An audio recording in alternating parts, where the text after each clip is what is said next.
Hello and welcome to Bihar Naman GS. Bihar Naman GS में आपका स्वागत है और मैं हूं प्रदीप आचार्य और आपके लिए लेके आया हूं बिहार के लिए हिस्ट्री ऑप्शनल। तो मित्रों चलिए हम देखेंगे इस वीडियो में कि इतिहास इतिहास क्या है, इतिहास को हमें कैसे समझना है और बीपीएससी के रिगार्डिंग जो हमें इतिहास की तैयारी करनी है वो आखिर किस तरीके से करना है।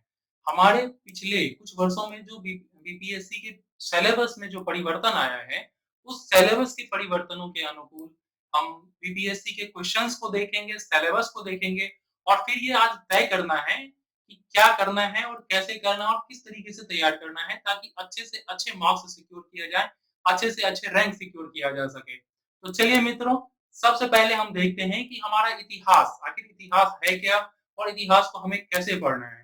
चलिए मित्रों, आइए यहाँ हम देखते हैं कि हमारे इतिहास के संबंध में पुरानी धारणा क्या है, वास्तविकता क्या है और इतिहास को हमें कैसे आगे लेके चलना है। तो सबसे पहले शुरू करते हैं कि इतिहास है क्या। मित्रों, इतिहास की जो हमारी पुरानी धारणाएं हैं उसमें हमें ये सिखाया जाता रहा है कि इतिहास केवल और केवल घटनाओं का समूह है और हमें सूचनाओं का संग्रह करना पड़ता है और अधिक से अधिक जिसकी अधिक सूचनाएं होंगी वो ज्यादा से ज्यादा मार्क्स सिक्योर कर सकते हैं। किंतु वास्तविकता ऐसी नहीं है। वास्तविकता हमें ये है कि वर्तमान के आलोक में हमें उन सूचनाओं को देखना पड़ता है और केवल उन्हीं सूचनाओं को अध्ययन करना है जो वर्तमान की वास्तविकता के अनुकूल हमारी जरूरत दिखाते हैं। हमें क्या-क्या सीखना होता है, हम इतिहास के थ्रू से क्या सीख सकते हैं, किन घटनाओं का ज्यादा महत्वपूर्ण है, केवल उन्हीं घटना को लेकर के हम लोग वर्तमान के आलोक में अध्ययन करेंगे पुरानी घटनाओं का। और जितनी घटनाओं की और जितनी सूचनाओं की आपको जरूरत होगी, ये याद रखना मित्रों, जितनी सूचनाओं की आपको जरूरत होने वाली है बीपीएससी ऑप्शन के रिगार्डिंग, उतनी सूचना आपको क्लास में ही दे दी जाएगी। उतनी सूचना क्लास में ही दी जाएगी और आपको अलग से बहुत ज्यादा तैयार करने की जरूरत नहीं है, बहुत ज्यादा सूचनाओं में आपको उलझने की जरूरत नहीं है। और अब हमें करना क्या है और ये कैसे करना है और कितना करना है, ये यहाँ देखते हैं। मित्रों, हिस्ट्री के ऊपर ये आरोप हमेशा लगा रहा है कि हिस्ट्री में साइंटिफिक कॉजेज नहीं है, साइंटिफिक तरीके से हम हिस्ट्री का अध्ययन नहीं कर सकते, हमें केवल सूचनाओं को संग्रह करना है। किंतु यहाँ देखते हैं कि इतिहास एक ऐसा विषय है जहां हमें कारण कार्य संबंध के आधार पे तैयार करना होता है इतिहास को। आप विगत वर्ष के प्रश्नों को देखेंगे, अभी हम प्रश्नों पे चर्चा भी करेंगे, तो हमें बस यही दिखाई देगा कि कुछ सामान्य घटनाएं जो होती है, उसी घटनाओं के आलोक में हमें कारण और कार्य संबंध, अर्थात यही साइंटिफिक मेथड है जिसके आधार पे हमें इतिहास विषय को तैयार करना होता है। और जितनी सूचनाओं की आपको आवश्यकता होती है, उतनी सूचना आपको क्लास में ही कवर करा दी जाएगी। उससे बहुत ज्यादा एक्स्ट्रा सूचना लेने की आपको जरूरत नहीं है। हम हर क्लास में आपको संक्षिप्त रूप से सूचनाएं देंगे और हम आपको लेके चलेंगे, बताएंगे कि किस आधार पे किस तरीके से कारण कार्य संबंध को लेते हुए हम बीपीएससी के रिगार्डिंग तैयारी कर सकते हैं। तो चलिए देखते हैं कि हमें क्या क्या पढ़ना है। हम सिलेबस को देखते हैं और पिछले कुछ वर्षों के प्रश्न पत्र को देखते हैं। तो चलिए अब देखते हैं कि हमारा सिलेबस क्या है और प्राचीन कालीन जो इतिहास है उसमें हमारे सिलेबस क्या क्या है। और आप लोगों से एक रिक्वेस्ट है कि आप जब इस वीडियो को देख रहे होते हैं तो आप अपने पास इसमें लिंक दिया हुआ है, इसमें आपको क्वेश्चंस भी मिल जाएंगे, विगत कुछ वर्षों के क्वेश्चंस मिल जाएंगे बीपीएससी के और बीपीएससी का सिलेबस भी मिल जाएगा। कृपया करके आप इनको डाउनलोड कर लें और जब भी आप इस वीडियो को देख रहे हैं, उस वीडियो को देखते के दौरान आप उस क्वेश्चंस पे और सिलेबस पे ध्यान दें। हालांकि हमने सिलेबस यहाँ लिख रखा है, लेकिन आपके पास सिलेबस थोड़ा डिटेल्स में होगा तो उसको ध्यान देंगे। चलिए स्टार्ट करते हैं। आते हैं सिंधु सभ्यता। जो सिंधु घाटी की हमारी सभ्यता है, इस सिंधु सभ्यता में अगर हम विगत कुछ वर्षों के प्रश्न देखें, 10 से 12 वर्षों का प्रश्न देखते हैं, तो हमारे पास सिंधु सभ्यता के रिगार्डिंग विशेषताएं ज्यादा महत्वपूर्ण होती है। और इस विशेषता को लेकर के विशेष करके अगर हम नगर नियोजन की बात करें तो इस नगर नियोजन की विशेषताओं पे हमारे सबसे ज्यादा क्वेश्चन हैं। और इसके रिगार्डिंग आप बैक ईयर्स के क्वेश्चन जब उल्टेंगे तो आपको दिखाई देगा कि आप 53 और 55, 46 बीपीएससी और 45 बीपीएससी में इस विशेषता के रिगार्डिंग क्वेश्चंस पूछे गए हैं सिंधु घाटी सभ्यता के। तो हमारे लिए इसमें ज्यादा महत्वपूर्ण है सिंधु घाटी सभ्यता की विशेषताएं, नगर नियोजन और वाणिज्य व्यापार। वाणिज्य व्यापार ज्यादा महत्वपूर्ण टॉपिक है और नगर नियोजन। तो चलिए आगे बढ़ते हैं, आते हैं वैदिक काल में। वैदिक काल में अगर हम ध्यान दें तो हमारे जो क्वेश्चंस हैं विगत वर्षों में, समाज और धर्म, ये दोनों जो विशेषताएं होती है वैदिक काल की, ये बहुत महत्वपूर्ण है।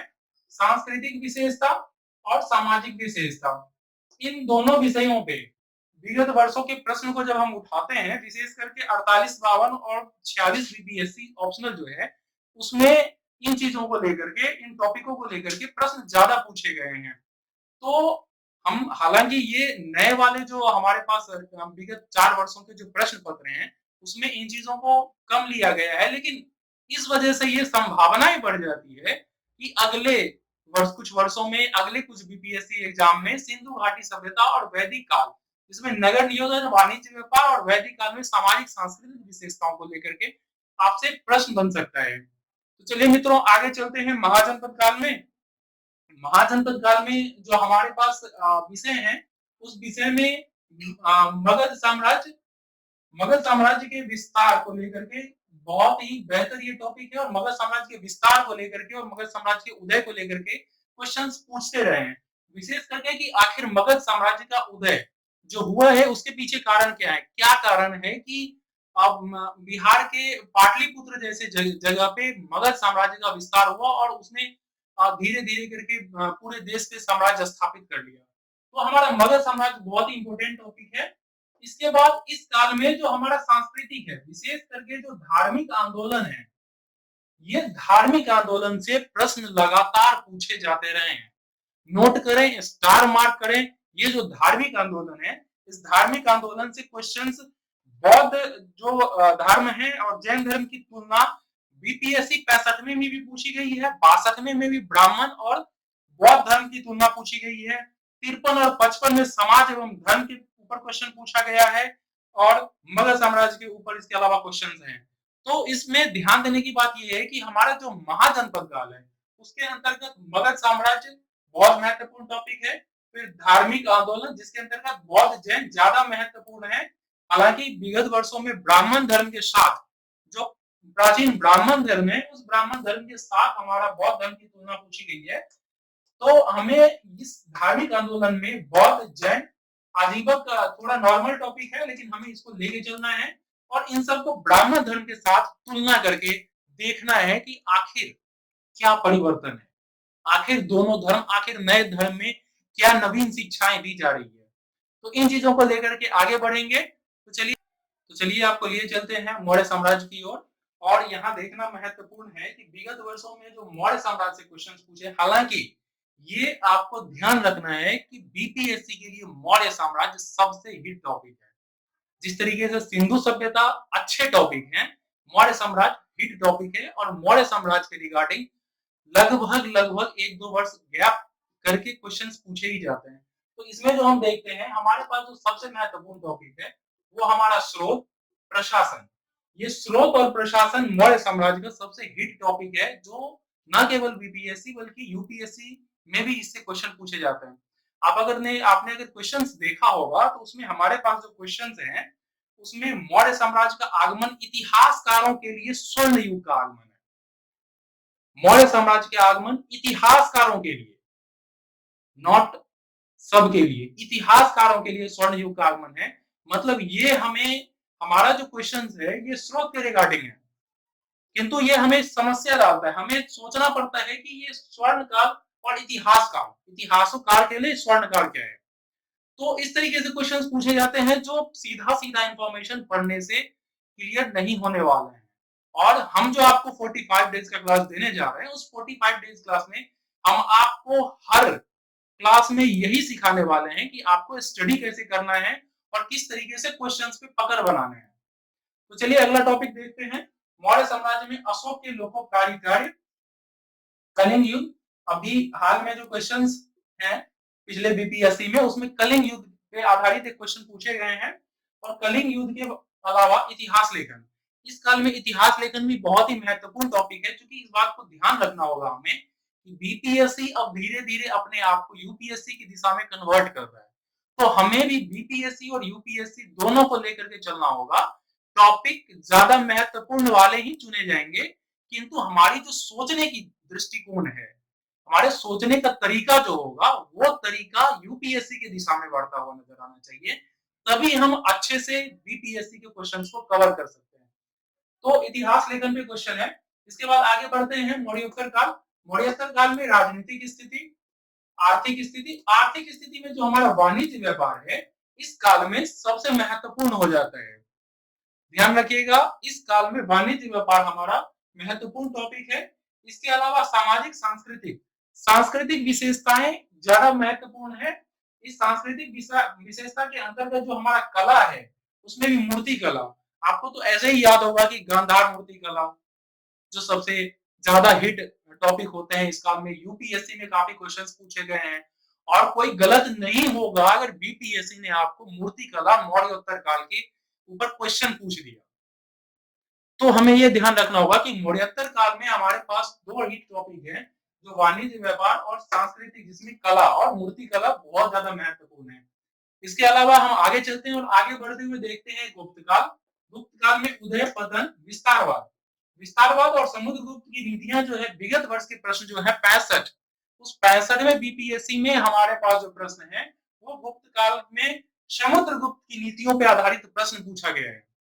आप अपने सामने प्रश्न पत्र को रखें और देखें, उसमें जो क्वेश्चंस पूछे गए हैं समुद्रगुप्त की नीतियों पर आधारित विस्तारवाद को लेकर के।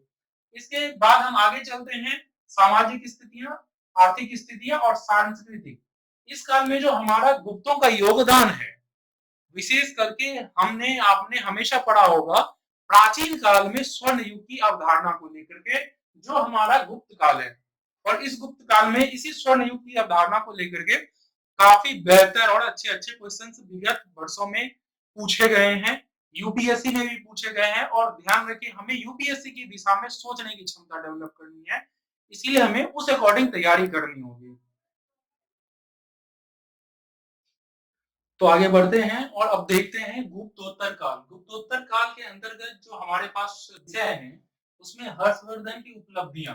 आपने देखा होगा कि पिछले विगत वर्षों में जो प्रश्न पूछे गए हैं, उसमें गुप्तोत्तर काल में हर्षवर्धन को लेकर के 63वें में हर्षवर्धन को लेकर के क्वेश्चंस पूछे गए हैं और उनकी उपलब्धियों पे चर्चा करने की बात की गई है।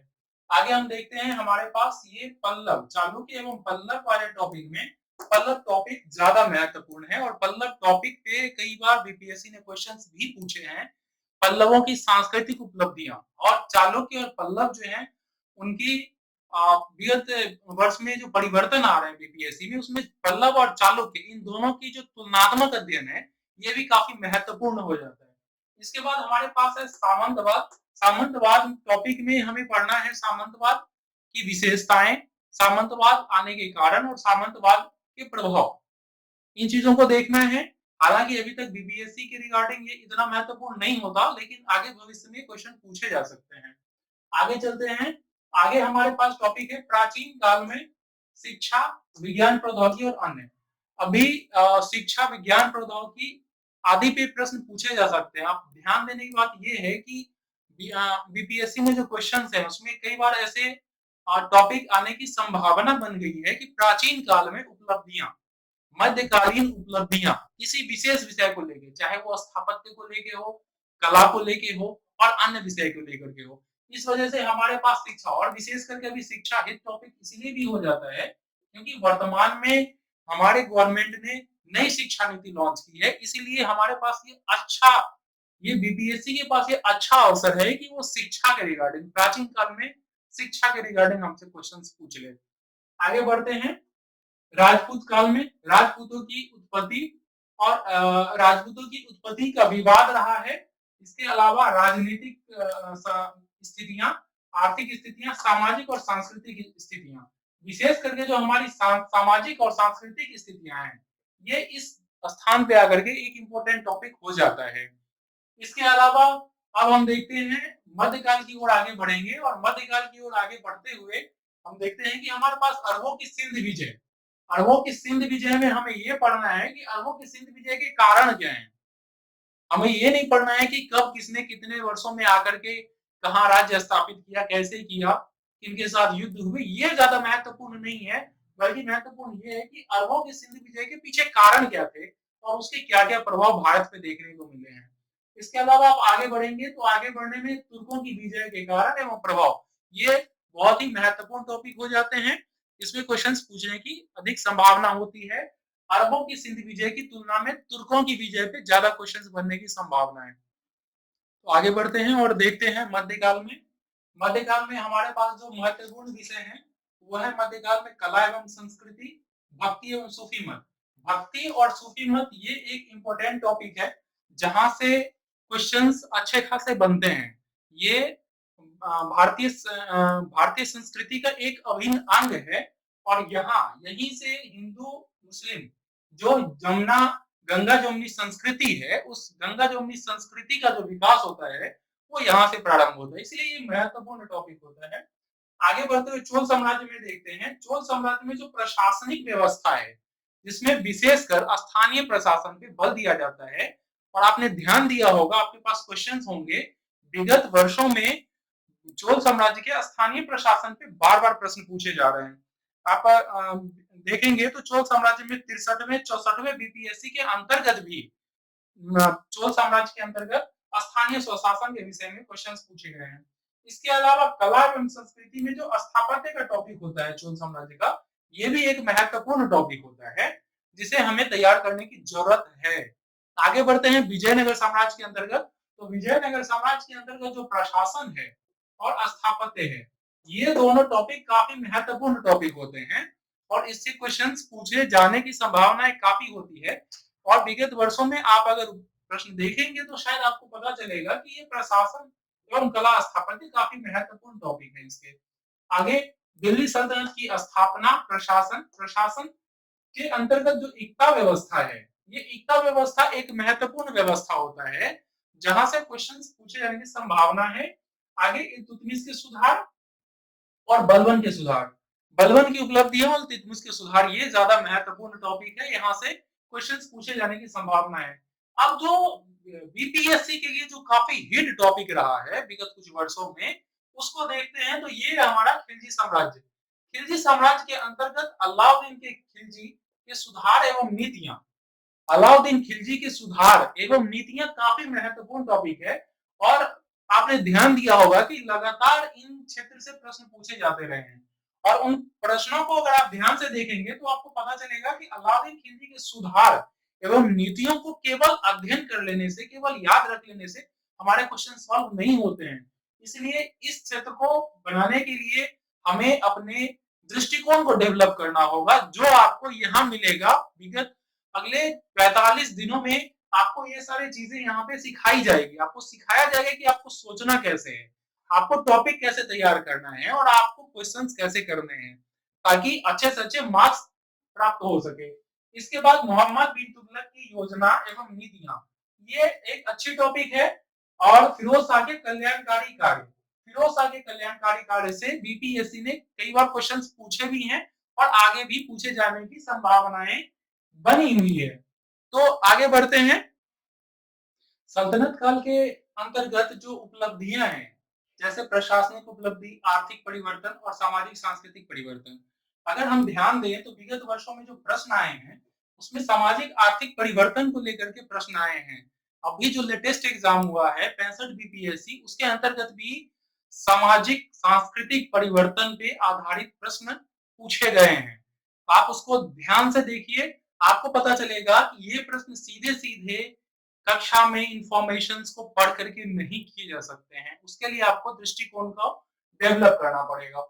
आगे शेरशाह के विजय में, शेरशाह के सैन्य विजय, प्रशासनिक सुधार और अन्य, शेरशाह के जो सैन्य विजय है ये एक महत्वपूर्ण टॉपिक है। हालांकि जो क्वेश्चन अभी लेटेस्ट पूछे गए हैं उसके अंतर्गत शेरशाह को एक समझदार बुद्धिमान व्यक्ति के रूप में टिप्पणी करने के लिए बोला गया है। तो शेरशाह के विषय में आपको ये सारी चीजें जाननी होगी।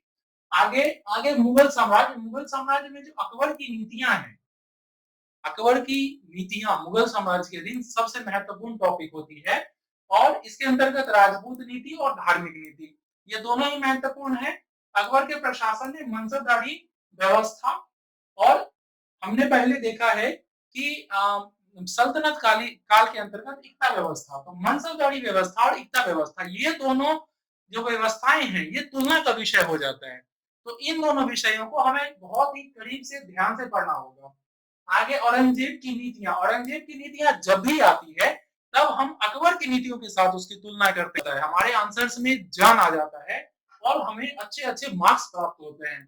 आगे बढ़ेंगे हम मुगल साम्राज्य के पतन और कला एवं संस्कृति। कला एवं संस्कृति में जो मुगल साम्राज्य के अंतर्गत स्थापत्य है, स्थापत्य की विशेषताएं ये बहुत ही महत्वपूर्ण टॉपिक है और मुगल कालीन जो स्थापत्य है वो स्थापत्य काफी महत्वपूर्ण टॉपिक हो जाता है। आगे बढ़ते हैं।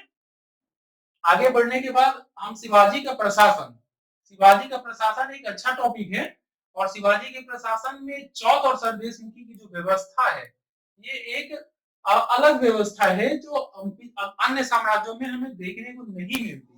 अतः चौथ एवं सरदेशमुखी की जो व्यवस्था है उसे हमें अच्छे से सीखना होगा। पानीपत की तृतीय लड़ाई और कारण एवं प्रभाव, इसके अंतर्गत हमने आपको पहले भी बताया कि किसी भी लड़ाई, किसी भी संघर्ष और किसी भी इंफॉर्मेशन के पीछे कारण और प्रभाव ये ज्यादा महत्वपूर्ण होता है। इसीलिए हिस्ट्री साइंटिफिक विषय है। इस हिस्ट्री को इंफॉर्मेशन के आधार पर न सोच करके आपको कारण कार्य प्रभाव पे आधारित आपको सोचना पड़ेगा, ये समझना पड़ेगा कि कारण कार्य प्रभाव के आधार पे हम इस क्वेश्चन को कैसे करते हैं। ये आपको जानने की जरूरत होगी जो अगले 45 डेज में आपको सिखाया जाएगा। अब हम चलते हैं आधुनिक भारत की ओर। आधुनिक भारत में अंग्रेजों का भारत पर आधिपत्य, पलासी एवं बक्सर युद्ध, इससे अक्सर क्वेश्चंस पूछे जाते रहे हैं और पलासी और बक्सर के युद्ध जो है अंग्रेजों के भारत पर शासन की शुरुआत के सबसे महत्वपूर्ण युद्ध हैं। इसीलिए पलासी और बक्सर के युद्ध महत्वपूर्ण हो जाते हैं। आगे देखते हैं अंग्रेजों की नीतियां। अंग्रेजों की जो नीतियां थी राजनीतिक प्रशासनिक, विशेष करके अभी शुरुआत में बंगाल में जो द्वैध शासन है ये काफी महत्वपूर्ण है और इस पे टॉपिक पे क्वेश्चंस भी बनते हैं। इसके अलावा आर्थिक सामाजिक सांस्कृतिक नीतियां ये विशेष करके हम उपनिवेशवाद की अवस्था के आलोक में पढ़ेंगे। इस उपनिवेशवाद की जो अवस्थाएं हैं इससे डायरेक्ट क्वेश्चंस नहीं बनते हैं, लेकिन उपनिवेशवाद के काल में आपकी किसी भी नीतियों पे, चाहे वो आर्थिक नीतियां हो, चाहे सामाजिक नीतियां हो, चाहे सांस्कृतिक नीतियां हो, किसी भी नीतियों पे अगर प्रश्न हमारे पास आते हैं तो हमें आलोचनात्मक दृष्टिकोण से जब आंसर लिखने होते हैं तो हमारे पास जो सबसे महत्वपूर्ण टॉपिक होता है वो होता है उपनिवेशवाद की अवस्थाएं। इसीलिए मित्रों आपको ये ध्यान रखना पड़ेगा कि उपनिवेशवाद की अवस्था को इंक्लूड करते हुए भी हम क्वेश्चंस का आंसर करें। जैसे शिक्षा नीति लेते हैं और शिक्षा नीति पे अगर हमारे पास प्रश्न आते हैं तो हम शुरुआत ऐसे कर सकते हैं कि वाणिज्यवाद के काल में अंग्रेजों की आवश्यकताएं क्या थी, इस कारण से उसने शिक्षा पे बल नहीं दिया था। ये हमने आपको नॉर्मल पॉइंट ऑफ व्यू से बताया, लेकिन जब हम क्लास में आएंगे तो क्लास में हम आपको डिटेल से बताएंगे कि इसको लिखना कैसे है। इसके अलावा औद्योगिक पूंजीवाद आने के बाद जो शिक्षा पे काम किया गया वो अंग्रेजों के द्वारा शिक्षा पे काम क्यों किया गया ये हम देखेंगे। और वित्तीय पूंजीवाद के काल में शिक्षा, इसके अनुकूल ये मैंने जो आपको बताया अभी अभी कि नीतियां जो हम देखेंगे वो उपनिवेशवाद की अवस्था के साथ दिखेंगे। उपनिवेशवाद में विभिन्न आवश्यकता के अनुसार, जैसे आप औद्योगिक काल में अगर देखते हैं तो औद्योगिक काल में जो आर्थिक नीतियां हैं, आखिर रेलवे का आगमन उस काल में क्यों होता है, क्यों क्यों हमें हमें अन्य अवसंरचनाओं की आवश्यकता होती है। तो ये हमें यहाँ पे देखना होगा कि वाणिज्यवाद के काल में रेलवे नहीं आता किंतु औद्योगिक पूंजीवाद के काल में रेल आता है। तो उस रेल के की आर्थिक नीतियों के आलोक में रेल का क्या महत्व है, सामाजिक नीति क्या है, सांस्कृतिक नीति क्या है और राजनीतिक नीति इस अवस्था में क्या है। तो इस काल के अनुसार हम जब भी स्टडी करेंगे अंग्रेजों के नीतियों की तो हमारे लिए उपनिवेशवाद की अवस्था ये बहुत ही महत्वपूर्ण टॉपिक हो जाता है। इसको बिल्कुल ही डबल स्टार मार्क कर लीजिए कि आधुनिक काल में औपनिवेशिक नीतियों के आलोक में उपनिवेशवाद की अवस्था ये हमें जानकारी रखना है। आगे समाज एवं धर्म सुधार आंदोलन अच्छा टॉपिक है इसके अंतर्गत जो क्वेश्चंस बनते हैं वो व्यक्तित्व के आलोक में क्वेश्चंस बनते हैं और कारण प्रभाव के आलोक में क्वेश्चंस बनते हैं। विगत कुछ वर्षों में चूंकि हमारा बीपीएससी धीरे-धीरे यूपीएससी की दिशा में आगे बढ़ रहा है, अतः जो स्त्रियां हैं और निम्न जातियों की भूमिका है, स्त्रियों की भूमिका और उसका प्रभाव स्त्रियों पे और निम्न जातियों की भूमिका और निम्न जातियों पे उसका प्रभाव, ये कारण और प्रभाव ये दोनों महत्वपूर्ण हो जाते हैं समाज एवं धर्म सुधार आंदोलन के आलोक में।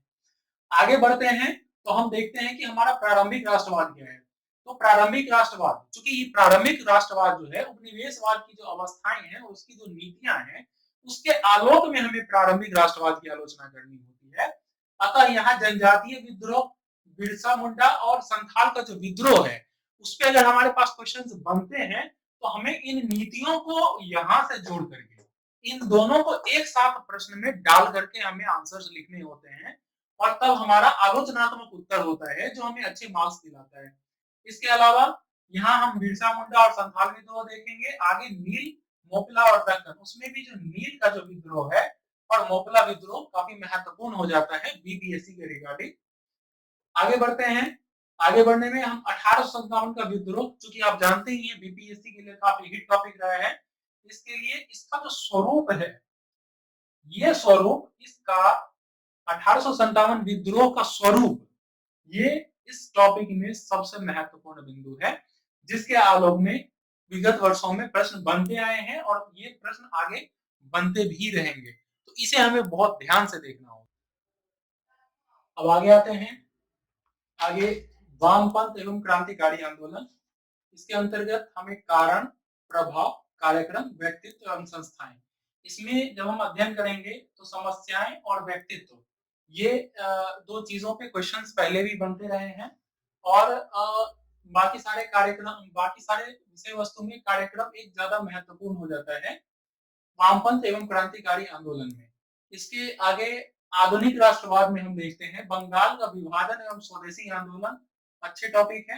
होम रूल, उसके बाद कांग्रेस की स्थापना एवं आरंभिक योगदान, ये जो आरंभिक योगदान है यहाँ पे ये ज्यादा महत्वपूर्ण होता है और एक स्वदेशी आंदोलन पे क्वेश्चंस बनने की संभावनाएं रहती हैं।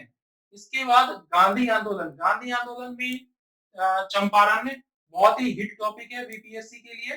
असहयोग, सविनय अवज्ञा आंदोलन और भारत छोड़ो आंदोलन, ये जो भारत छोड़ो आंदोलन है ये और चंपारण, ये दोनों ऐसे टॉपिक हैं इससे लगातार क्वेश्चंस बनते रहे हैं और आगे भी इनके बनने की संभावनाएं काफी ज्यादा है।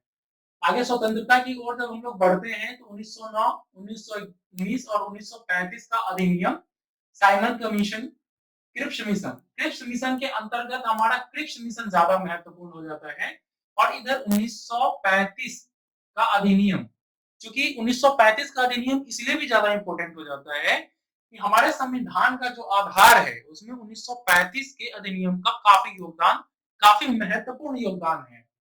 इसके अलावा वेबल योजना और कैबिनेट मिशन, कैबिनेट मिशन महत्वपूर्ण है क्योंकि संविधान निर्माण के लिए कैबिनेट मिशन का काफी महत्वपूर्ण योगदान रहा है, इसके आधार पे ही संविधान सभा की स्थापना की गई थी। विभाजन और स्वतंत्रता, ये सामान्य टॉपिक है। आगे इसके बाद हम बढ़ते हैं विश्व इतिहास की ओर और विश्व इतिहास में जो हमें देखना है ये भौगोलिक खोज है, सामंतवाद का पतन, पूंजीवाद। यहाँ पे पूंजीवाद एक ऐसा टॉपिक है जिससे प्रश्न पूछे जाने की संभावना काफी बेहतर हो जाती है। पूंजीवाद के उदय के कारण और पूंजीवाद की जो विशेषताएं हैं और पूंजीवाद का क्या प्रभाव होता है समाज पे, संस्कृति पे और उस समय की जो स्थितियां हैं उसमें पूंजीवाद किस तरीके से परिवर्तन लाता है, ये काफी महत्वपूर्ण है। नवीन राष्ट्र राज्यों का उदय और इंग्लैंड में संसदीय व्यवस्था, ये जो संसदीय व्यवस्था इंग्लैंड का, ये काफी महत्वपूर्ण टॉपिक है। पूर्व में भी इससे क्वेश्चंस पूछे गए हैं और आगे भी इससे क्वेश्चंस पूछे जा सकते हैं और यहाँ से पूछे जाने की संभावना काफी बेहतर है।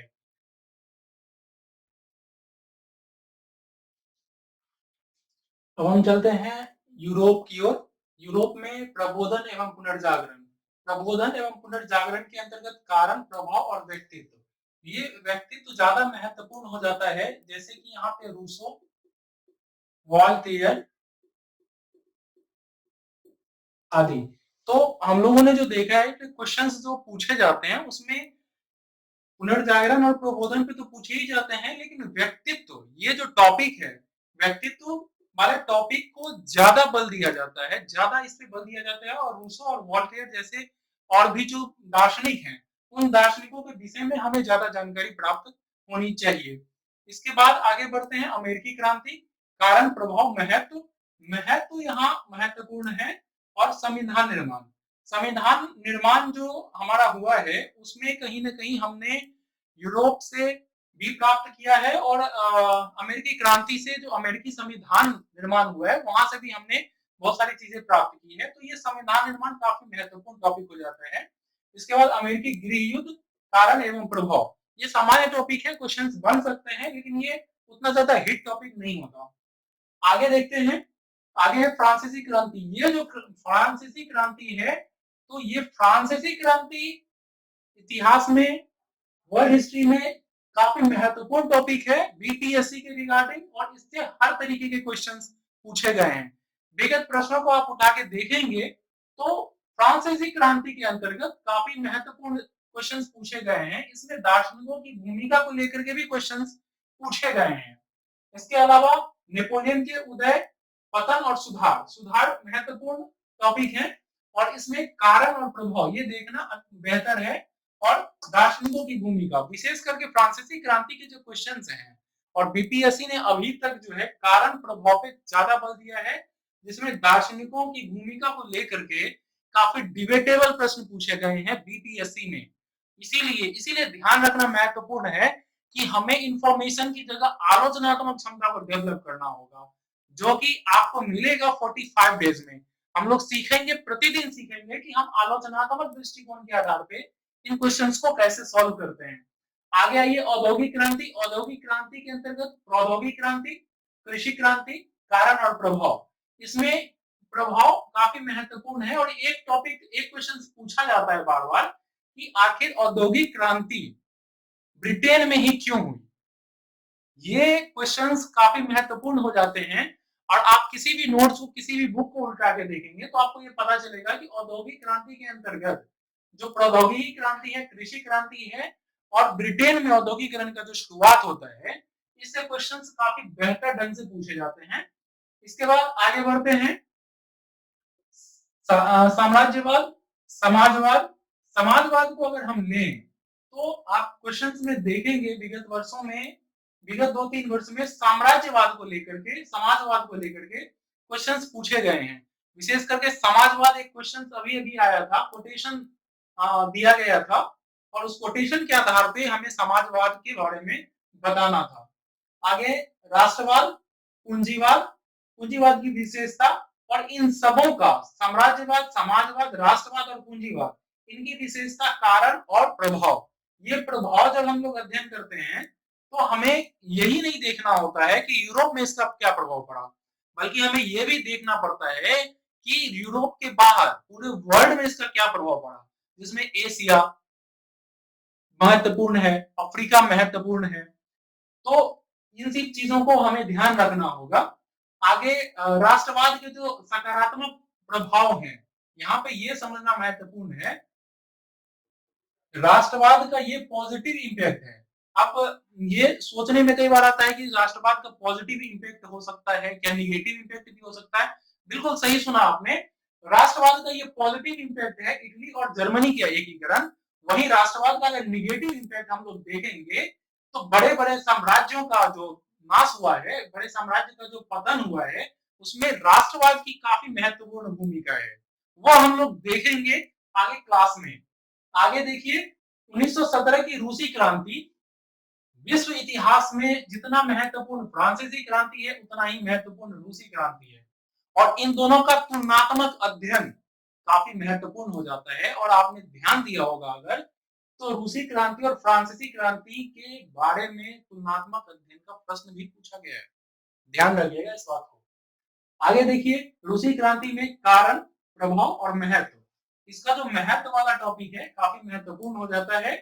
और आगे प्रथम विश्व युद्ध, प्रथम विश्व के कारण, प्रभाव, पेरिस शांति सम्मेलन। ये जो पेरिस शांति सम्मेलन है, ये काफी महत्वपूर्ण टॉपिक है, और इसके साथ ही राष्ट्र संघ का उदय होता है। और राष्ट्र संघ का उदय, राष्ट्र संघ और संयुक्त राष्ट्र संघ, राष्ट्र संघ प्राथमिक संस्था है। संयुक्त राष्ट्र संघ का जो विकास हुआ है उसमें हमने राष्ट्र संघ से काफी कुछ सीखा है, इसीलिए ये टॉपिक अच्छे टॉपिक हैं। कभी भी अगर संयुक्त राष्ट्र या राष्ट्र संघ का क्वेश्चन आता है तो हमें राष्ट्र संघ और संयुक्त राष्ट्र संघ इन दोनों को जोड़ करके, इन दोनों को एक दूसरे के साथ लिंक करके हमें क्वेश्चन के आंसर करने होंगे, तभी जाकर के हमें अच्छे मार्क्स मिल सकते हैं। इस बात को ध्यान रखना महत्वपूर्ण। अब मित्रों आगे बढ़ते हुए आर्थिक मंदी, विश्व आर्थिक मंदी जो 1929 है, इसके विषय में जानते हैं। इसके रिगार्डिंग जो न्यू डील कार्यक्रम है, ये न्यू डील कार्यक्रम काफी महत्वपूर्ण है, जो रूजवेल्ट के द्वारा दिया गया था। और इस रूजवेल्ट के जो न्यू डील कार्यक्रम है, इसके रिगार्डिंग क्या-क्या प्रभाव होता है, वो हमें देखना होगा। तो इसके आगे द्वितीय विश्व युद्ध है। द्वितीय विश्व युद्ध में कारण और सर्वसत्तावाद, ये एक्चुअली ऐसा तो ये कारण में आ जाता है सर्वसत्तावाद, लेकिन सर्वसत्तावाद एक अलग से टॉपिक आपको पढ़ाया जाएगा कि सर्वसत्तावाद के उदय के क्या कारण है और इसके क्या प्रभाव पड़े हैं। इसके बाद द्वितीय विश्व युद्ध में आपको प्रभाव देखना होगा अंतरराष्ट्रीय संस्थाओं का गठन। ये जो अंतरराष्ट्रीय संस्थाओं का गठन है, अभी WHO के ऊपर इतने सारे क्वेश्चंस उठते रहते हैं, यूएन के ऊपर क्वेश्चंस उठते रहते हैं, ऐसे में ये महत्वपूर्ण हो जाता है कि द्वितीय विश्व युद्ध और अंतरराष्ट्रीय संस्थाओं का गठन, इससे रिगार्डिंग कोई ना कोई क्वेश्चन पूछ ले, खास करके संस्थाओं के ऊपर क्वेश्चंस पूछे जा सकते हैं। आगे देखते हैं चीन में साम्यवादी क्रांति, इसके कारण और प्रभाव। आखिर चीन में साम्यवाद की सफलता के क्या कारण थे और चीन इतना तीव्र गति से अपने आप को साम्यवाद की दिशा में कैसे ले पाया, उसके कारण और प्रभाव को जानते हैं। इसके बाद हिंद चीन, हिंद चीन जो हमारा म्यांमार है, ये सारे राष्ट्र जो हैं हिंद चीन के अंतर्गत आते हैं। हिंद चीन में हो ची मिन्ह की भूमिका, हिंद चीन के अंतर्गत राष्ट्रीय आंदोलन और हो ची मिन्ह का याद रखिएगा। हो ची मिन्ह की भूमिका नॉर्मली आपको कहीं भी आपको पढ़ने के लिए नहीं मिलेगी विशेष क्लास में, लेकिन इस 45 डेज के क्लास में आपको हिंद चीन और हो ची मिन्ह की भूमिका पे डिस्कशन किया जाएगा, बताया जाएगा और इससे रिगार्डिंग जो क्वेश्चंस होते हैं वो सॉल्व भी किया जाएगा। आगे जापान का आधुनिकीकरण और सैन्यवाद, आखिर जापान के आधुनिकीकरण और सैन्यवाद के मध्य क्या संबंध है, ये जानना महत्वपूर्ण है और उसका विश्व पे क्या प्रभाव पड़ता है। और विश्व पे प्रभाव के साथ साथ यहाँ पे हम ये भी कर सकते हैं कि विश्व पे तो प्रभाव पड़ता ही पड़ता है, इसने एशिया पे अलग से क्या प्रभाव डाला। तो जापान के आधुनिकीकरण, सैन्यवाद और इसका प्रभाव और द्वितीय विश्व युद्ध के साथ इसको लिंक करके हमें देखना होगा। तो चलिए मित्रों, मिलते हैं अगले वीडियो में। और इतने देर से आपने काफी धैर्यपूर्वक इस वीडियो को देखा है, ये बहुत महत्वपूर्ण है और ये बहुत बड़ी बात है कि सिलेबस को आपने धैर्यपूर्वक सुना है, आपने ध्यान दिया है कि कौन कौन से टॉपिक ज्यादा महत्वपूर्ण हो सकते हैं। सफलता की ये पहली सीढ़ी है और ये आपने कर ली तो समझिए सफलता में एक स्टेप आगे बढ़ गए और आपको धीरे धीरे आलोचनात्मक शैली डेवलप करवाया जाएगा। और इसके साथ ही ये सिलेबस इतना कवर कराया जाएगा आपको। कैसे हम आगे सिलेबस को कवर कराएंगे, इसके लिए हम 2 और वीडियो आपको डालेंगे और उसमें टॉपिक कवर कराएंगे, उसको देखना मत भूलिए। उस टॉपिक को कवर कीजिए, समझिए, उस टॉपिक से कैसे क्वेश्चंस बनते हैं वो मैं आपको बताऊंगा, उस क्वेश्चंस के आंसर्स कैसे किए जाते हैं ये मैं आपको बताऊंगा। तो ध्यान रखिए, अगला वीडियो बहुत ही जल्दी आपके सामने होगा और आपको वो सारी बातें सीखनी चाहिए, सिखाई जाएगी जो आपके बीपीएससी के ऑप्शनल सिलेबस को टारगेट करके तैयार किए जा रहे हैं। तो धन्यवाद मित्रों, मिलते हैं अगले वीडियो में।